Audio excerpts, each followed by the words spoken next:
और राजा का लक्की नंबर था 12। जिस जमीन पर मंदिर बनाया गया है 12 एकड़ की जमीन पर बनाया गया है। 12 साल लगे थे इस मंदिर को बनाने के लिए।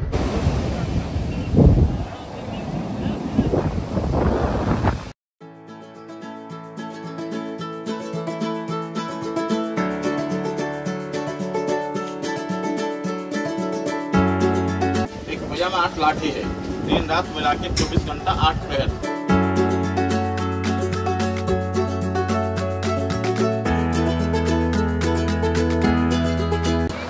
দেখছে না ও এবার ঝাম মারবে।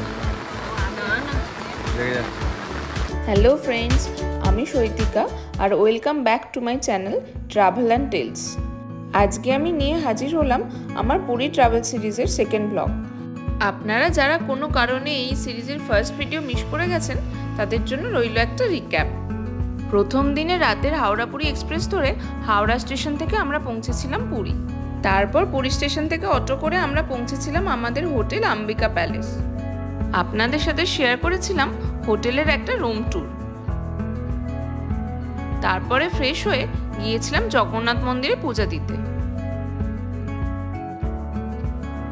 পূজা দেওয়া শেষ করে গিয়েছিলাম নামকরা বাঙালি হোটেল ভজহরি মান্নায় লাঞ্চ করার জন্য। সেখানে আমরা কি খেয়েছিলাম, তার কত কস্টিং পড়েছিল, সেই যাবতীয় তথ্য শেয়ার করেছি আপনাদের সাথে। লাঞ্চের পরে আমরা বুক করেছিলাম আজকের ডে ট্রিপ, আর তারপর আবার মন্দিরে ফিরে গিয়েছিলাম বিকেলের ধ্বজা উত্তোলন দেখার জন্যে এবং সন্ধ্যার মন্দিরের রূপ দর্শনের জন্যে।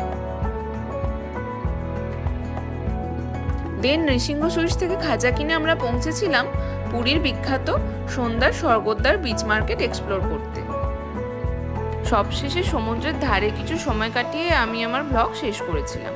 পুরো ভিডিওটা দেখার জন্য ডেসক্রিপশনে দেওয়া লিঙ্কে ক্লিক করুন।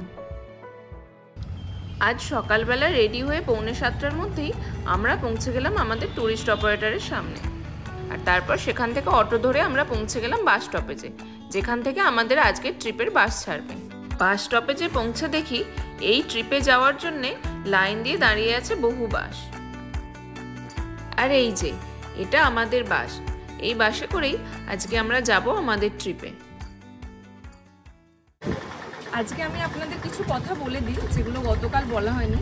সেটা হচ্ছে এই ট্রিপ আপনারা বুক করতে পারেন দু রকমভাবে, এক হচ্ছে বাসে আর সেকেন্ড হচ্ছে প্রাইভেট কার। বাসে আপনাদের কাছে থাকছে 3 রকমের অপশান। প্রথম হচ্ছে নন এসি বাস, যেটার ভাড়া পড়বে 250 টাকা পার পার্সন। আর এসি বাসের মধ্যে থাকছে 2 রকমের অপশান, একটা হচ্ছে 300 টাকা পার পার্সন আর সেকেন্ড ওয়ান ইজ 350 টাকা পার পার্সন।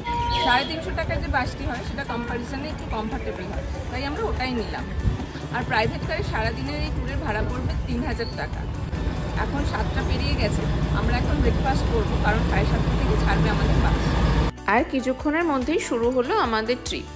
আমাদের আজকের ট্রিপের প্রথম ভিজিটিং স্পট চন্দ্রভাগা বিচ।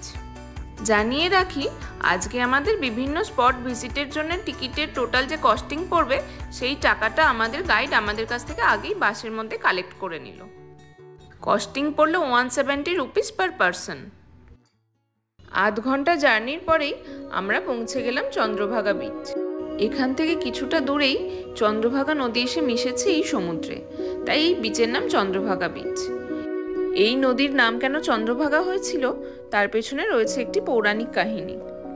শোনা যায় কোনো এক ঋষিকন্যার নাম ছিল চন্দ্রাবতী। চন্দ্রাবতী ছিল রূপে অপূর্ব সুন্দরী।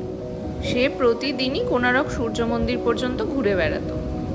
একদিন চন্দ্রাবতীর উপর নজর পড়ে সূর্য দেবতার।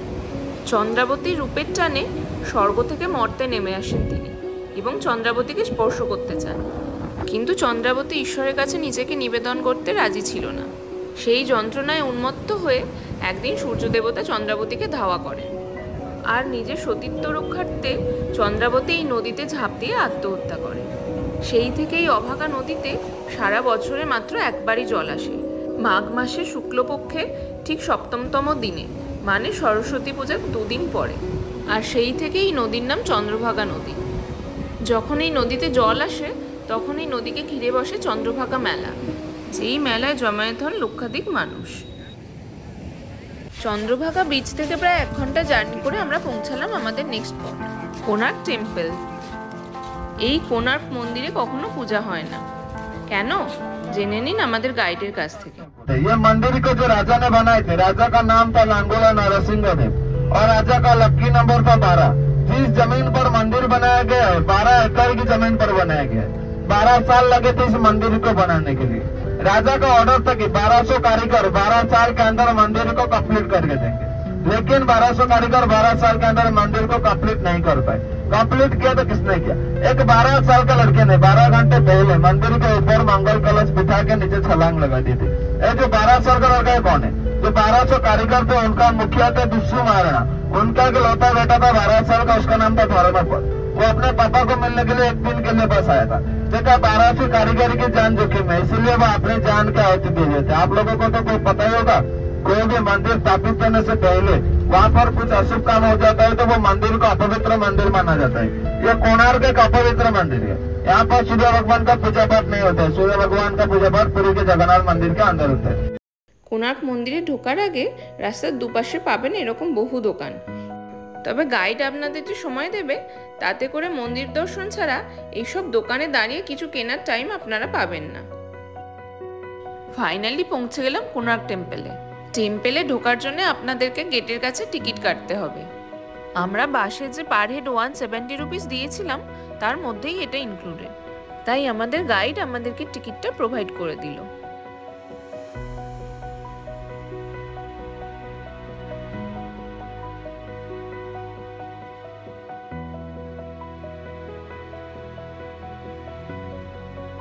ये होता पहला नंबर पहिया।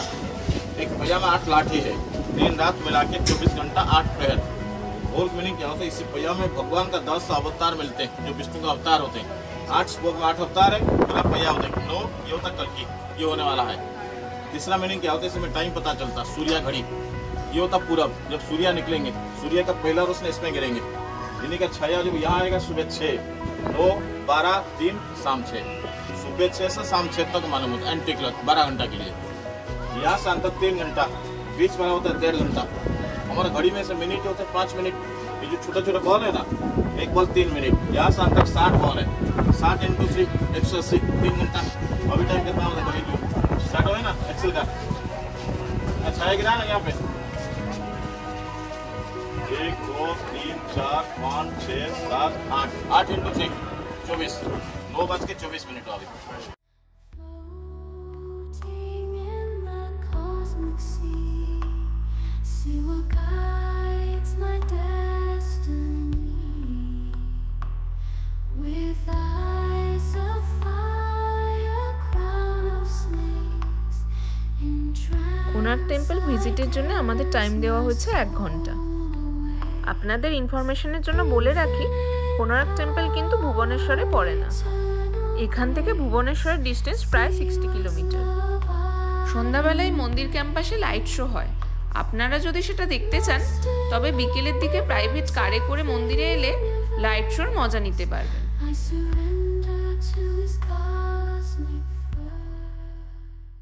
মন্দির থেকে বেরিয়ে কোণার্কের কাছে এই হোটেলে আমরা ঢুকলাম লাঞ্চ করতে। লাঞ্চের অর্ডারটা আমরা মন্দিরে যাওয়ার আগেই দিয়ে দিয়েছিলাম। এই কোণার্কেই একমাত্র আপনাদের বাস দাঁড়াবে লাঞ্চ করার জন্য। এরপরে আর কোনো রকম খাওয়া দাওয়ার সুযোগ আপনারা পাবেন না। মন্দির দর্শন ছাড়া খাওয়া দাওয়ার জন্য আমাদের এক্সট্রা 20 মিনিট টাইম দেওয়া হলো। আর লাঞ্চের এই কস্টিংটা আপনাদেরকে আলাদা করে বেয়ার করতে হবে। এরপর প্রায় 1.5 ঘন্টা জার্নি করে আমরা পৌঁছালাম ভুবনেশ্বর, আমাদের 3rd ডেস্টিনেশনে লিঙ্গরাজ মন্দির। কিন্তু এখানে পৌঁছাতেই এত জোরে বৃষ্টি শুরু হলো যে আমরা আর হেঁটে বাস থেকে মন্দির পর্যন্ত পৌঁছাতে পারলাম না, আমাদের অটো ভাড়া করতে হলো। এই মন্দিরের ভেতরে ফোন নিয়ে যাওয়া অ্যালাউ নেই, তাই আর ভিডিও করে আপনাদেরকে মন্দিরের ভেতরটা দেখানো সম্ভব হলো না। এই মন্দিরে শিব আর বিষ্ণু 2 দেবতা একসাথে পূজা পান, তাই এখানে বেলপাতা আর তুলসী পাতা দিয়ে একসাথে পূজা করা হয় এবং এই মন্দিরকে হরিহর বলে সম্মানিত করা হয়। এই মন্দিরের ভেতরে আপনারা টোটাল 108 শিবলিঙ্গ দর্শন করতে পারবেন। মন্দির দর্শনের জন্য আমাদের টোটাল টাইম দেওয়া হলো 30 মিনিটস। লিঙ্গরাজ টেম্পলের পরে আমরা পৌঁছে গেলাম উদয়গিরি আর খণ্ডগিরি। ইতিমধ্যে আবার বৃষ্টি শুরু হয়েছে। বৃষ্টির জন্য লিঙ্গরাজ টেম্পলে আমরা ঠিকভাবে কোনো ভিডিওগ্রাফি করতে পারিনি। জানি না এখানে কতটা কি পসিবল হবে। উদয়গিরি আর খণ্ডগিরি হলো দুটো জোড়া পাহাড়, রাস্তার দুই সাইডে অবস্থিত। একদিকে রয়েছে উদয়গিরি, অপোজিট দিকে খণ্ডগিরি। এই যে রাস্তার ডান দিকে যে সিঁড়িগুলো দেখতে পাচ্ছেন, এগুলো উঠে গেছে খণ্ডগিরি। আর রাস্তার ঠিক বাঁ দিকে যে মানুষগুলোকে উঠতে দেখতে পাচ্ছেন, এরা উঠছে উদয়গিরিতে। আমরা ফার্স্টে উঠলাম উদয়গিরি। খণ্ডগিরিতে উঠতে গেলে কোনো টিকিট লাগে না, কিন্তু উদয়গিরিতে উঠতে গেলে টিকিট লাগে, যেটা আপনাদের আলাদা করে কেটে উঠতে হবে। এন্ট্রি ফিজ হলো 25 রুপিস পার হেড।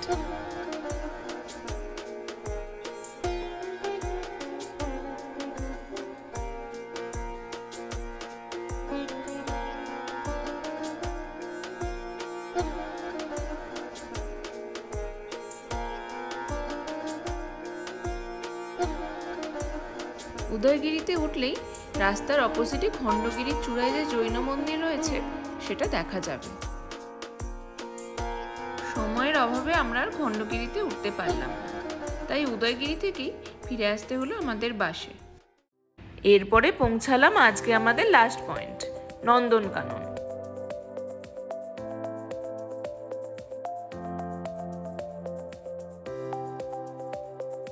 এখানে দেখা মিলল বহু পশু পাখির, আর তার সাথে আবার শুরু হলো বৃষ্টি।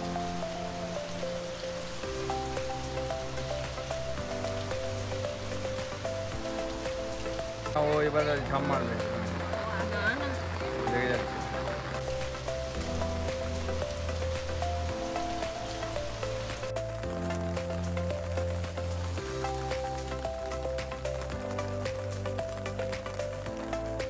জানিয়ে রাখি, বৃষ্টির জন্য আজকে বহু জায়গায় আমি ঠিক করে ভিডিও করতে পারিনি, তাই যদি কোনো ভুল ত্রুটি হয়ে থাকে তার জন্য আমি ক্ষমা প্রার্থী।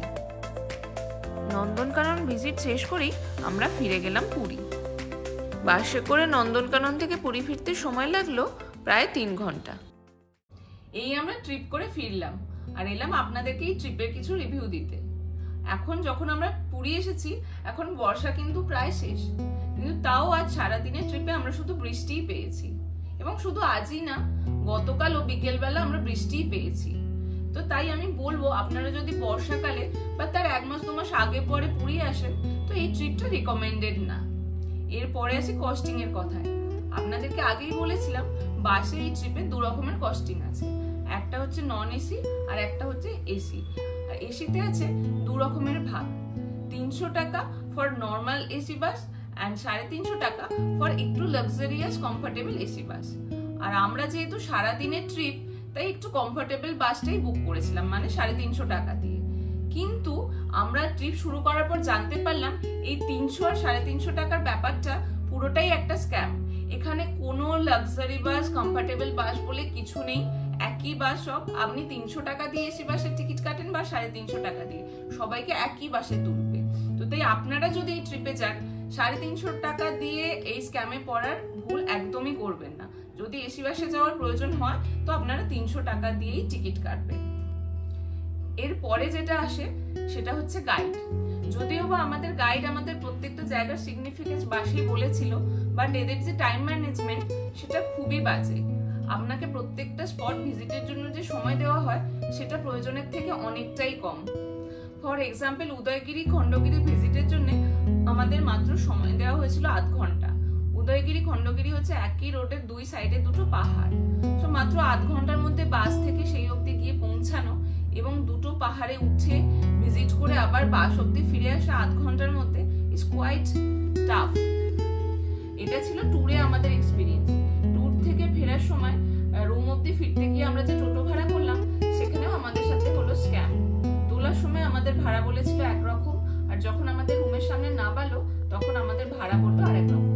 আর এই স্ক্যামটা শুধু এই ট্যুরের জন্যই না, এই টোটোর স্ক্যামটা এখানে প্রত্যেকটা জায়গায়। আপনারা যদি ঠিকঠাক করে না জেনে কোনো জায়গা টোটো করে ভিজিট করতে যান, এরা কিন্তু গলা কাটা দাম নিয়ে নেবে। একটুখানি ডিস্টেন্সে যাওয়ার জন্য আপনার কস্টিং বলবে 100 টাকা, 150 টাকা। তো আপনারা যদি পুরী আসেন, তো সেগুলো একটু সাবধানে। তো এটাই ছিল আজকে আমাদের ওভারঅল এক্সপিরিয়েন্স। আমাদের এক্সপিরিয়েন্স অ্যাভারেজ ছিল, খুব ভালো ছিল তা বলবো না। তো নেক্সট টাইম আবার যদি কখনো এই ট্যুর আমরা করি, তখন মেবি এক্সপিরিয়েন্স আরো বেটার হতে পারে। তো যাই হোক, এখন আমরা যাব ডিনারে। তাই আজকের মতো গুড নাইট, দেখা হবে কাল সকালে। আজকে আমাদের পুরীতে ডে 3 আর তার সাথেই বাড়ি ফেরার পালা। আমাদের হোটেলের সাথে কিন্তু ব্রেকফাস্ট কমপ্লিমেন্টারি ছিল, কিন্তু গতকাল আমরা ট্যুরে গিয়েছিলাম বলে ব্রেকফাস্ট নেওয়া পসিবল হয়নি। তাই আজকে সকালে উঠেই চলে এলাম ব্রেকফাস্ট করতে। ব্রেকফাস্টে রয়েছে fruit sprouts, cornflakes, bread, butter, jam, luchi, ghugni, idli, sambar, chutney, custard, boiled egg, চা আর কফি।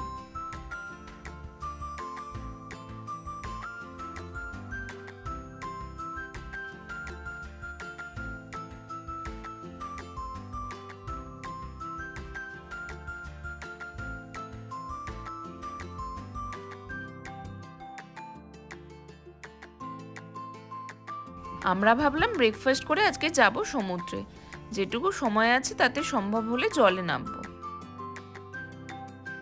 কিন্তু ব্রেকফাস্ট শেষ না করতে করতে রিসেপশন থেকে কল চলে এলো, আমাদের চেক আউট করার সময় হয়ে গেছে। চেক আউট করার টাইমিং সকাল 8টা। তাই আমরা চেক আউট করে লাগেজগুলো রিসেপশনে জমা দিয়ে চলে গেলাম সমুদ্রের ধারে। হাতে বেশ কিছুটা সময় আছে, তাই ভাবলাম সমুদ্রে নামা তো আর হবে না, তাই অ্যাটলিস্ট কাছ থেকে একবার সমুদ্রটাকে দেখে আসি। এই অফ সিজনেও সমুদ্রে স্নান করার ভিড়টা দেখুন একবার। সত্যি কথা বলতে কি, এখন পুরীতে অফ সিজন বলে কিছু নেই, সারা বছরই থাকে জনস্রোত।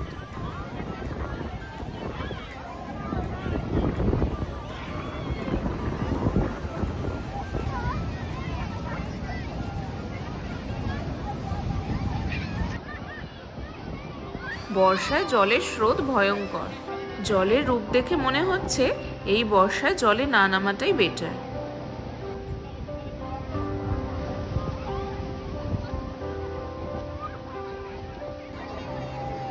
যাই হোক, এই স্বর্গদ্বার বিচের ভিড় দেখে আমরা ডিসাইড করলাম এখানে আর না থেকে এখনই আমরা যাব গোল্ডেন বিচ।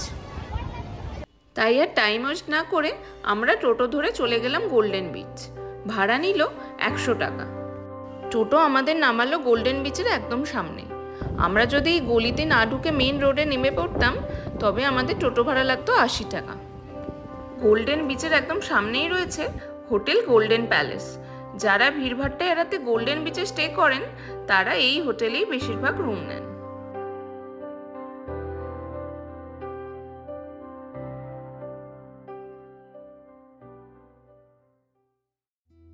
এই গোল্ডেন বিচ অ্যাকচুয়ালি একটা প্রাইভেট বিচ। এই বিচে ঢুকতে গেলে আপনাদের টিকিট কেটে ঢুকতে হবে। টিকিটের কস্টিং 25 টাকা পার আওয়ার পার হেড।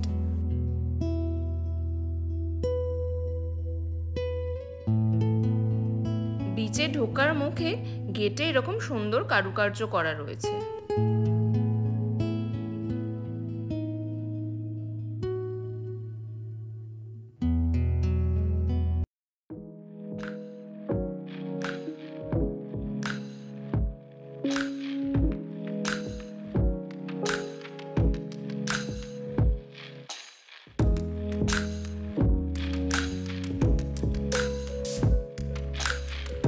চলে এলাম গোল্ডেন বিচে। এই বিচটি স্বর্গদ্বার থেকে মাত্র 1-1.5 কিলোমিটার দূরে অবস্থিত। তাই খুব সহজে মাত্র 5-7 মিনিটেই আপনারা অটো বা টোটো করে স্বর্গদ্বার থেকে পৌঁছে যেতে পারেন এই বিচে। এই বিচে রয়েছে ওয়াশরুম, ওয়াচ টাওয়ার আর করা রয়েছে বসার জায়গা। আর এই যে একদম সি বিচের ধারেই রয়েছে গোল্ডেন প্যালেস হোটেল। এই সামনের দিকে রুমগুলো থেকে পেয়ে যাবেন সুন্দর সি ভিউ। এই যে চেয়ারগুলো দেখছেন এগুলো পাতা রয়েছে সমুদ্রের একদম কাছে। এগুলোতে বসতে গেলে আপনাদের টাকা দিয়ে বসতে হবে। ভাড়া ওই মোটামুটি ধরুন পার আওয়ার 20 থেকে 25 টাকা উইদাউট আমব্রেলা। আপনারা যদি ছাতা সমেত বসতে চান তাহলে কিন্তু ভাড়া আলাদা, মোস্ট প্রবাবলি সেটা পড়বে 50 টাকা। এই বিচটি ভীষণই পরিষ্কার পরিচ্ছন্ন। পরিষ্কার পরিচ্ছন্নতার জন্যে এই বিচটি ব্লু ফ্ল্যাগেরও তকমা পেয়েছে। তাই আপনারা যদি পুরী এসে ভিড় এড়াতে চান আর সুন্দর পরিষ্কার পরিচ্ছন্ন ফাঁকা একটা বিচে সময় কাটাতে চান তবে আমি বলবো এই বিচে এসে অবশ্যই ঘুরে যান।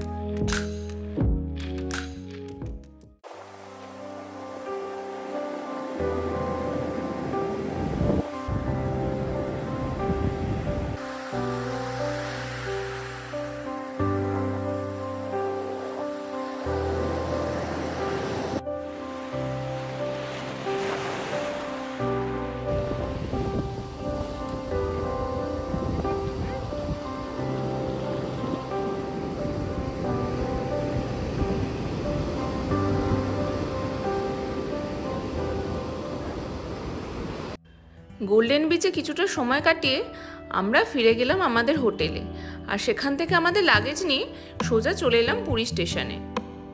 আমাদের train Vande Bharat express Puri station থেকে ছাড়বে দুপুর 1:50-এ। হাতে এখনো বেশ কিছুটা সময় আছে, তাই অপেক্ষা করা ছাড়া উপায় নেই। আর কিছুক্ষণ পরে ট্রেন এসে গেলে যাত্রীরা নেমে যাওয়ার পর আগে ট্রেন ক্লিনিং হলো, আর তারপরেই আমরা চড়ে পড়লাম ট্রেনে। যেতে যেতে রাস্তার দুপাশে আমরা পেলাম কিছু অসাধারণ সুন্দর সিনারি। আর এভাবেই শেষ হলো আমাদের 2 রাত 3 দিনের পুরী সফর। যাওয়ার আগে আপনাদের কাছে আমার একান্ত অনুরোধ, যদি আমার আজকের ভিডিও আপনাদের ভালো লেগে থাকে, লাইক, শেয়ার অ্যান্ড সাবস্ক্রাইব করতে ভুলবেন না। আর আপনাদের মতামত অবশ্যই কমেন্ট সেকশনে জানিয়ে দিয়ে যাবেন, যাতে নেক্সট ভিডিওতে আমি নিজেকে আরও বেশি ইমপ্রুভ করতে পারি। আজকের মতো এখানেই বাই। পরের দিন ফিরে আসবো আবার নতুন কোনো ভিডিও নিয়ে। সকলে ভালো থাকবেন।